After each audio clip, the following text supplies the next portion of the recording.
Russian troops are said to have been struck by complete panic on the battlefield in Ukraine. Before we dive in the video, please take a moment to subscribe to the channel and stay always one step ahead on every single global news and important even. Give a thumbs up and share the video with your friends and family, and be an upstander.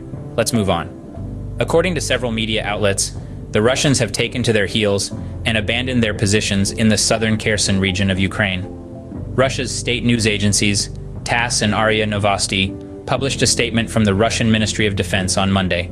In the statement, the department confirmed that there is an ongoing redeployment of Russian troops stationed on the eastern side of the Dnieper River. After making a new assessment of the situation, the military leadership of the Dnieper Group has decided to redeploy its troops to more favorable positions, the statement read. Throughout the war, a redeployment has in fact turned out to mean that the Russian army is fleeing the area. The Russian Ministry of Defense used the same wording when the Russians conducted a panicked retreat from the regional capital of Kherson over a year ago.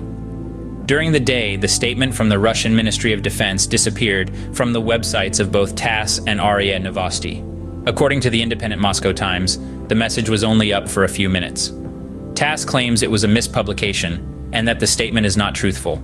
RIA has not commented on the publication, the newspaper points out. The Kremlin has declined to comment on the statement.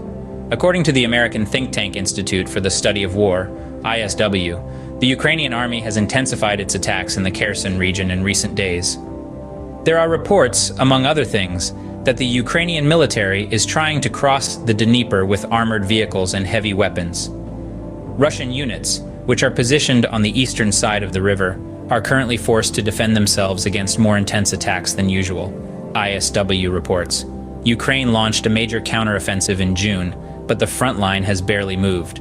A breakthrough in the southern Kherson region would be the first significant success in a long time. These pieces of content, often devoid of context or authenticity, further muddy the waters of truth. The power of propaganda is evident, shaping perceptions to maintain morale and gain support. As we delve deeper into the unseen side of war, it becomes clear that battles aren't just fought on the ground. They are also waged in the minds of people through the weapon of propaganda. What is the global impact of Russia's actions in Ukraine, you may ask? Well, it's far-reaching and multifaceted, to say the least. Take, for instance, Russian President Vladimir Putin's first international trip post the Ukraine invasion. He visited Iran, engaging in talks with Iranian President Ebrahim Raisi and other key players. This trip resulted in a hefty $40 billion agreement between Iran's national oil company and Russia's Gazprom, setting the stage for development of Iranian gas fields and gas export pipelines. But there's more.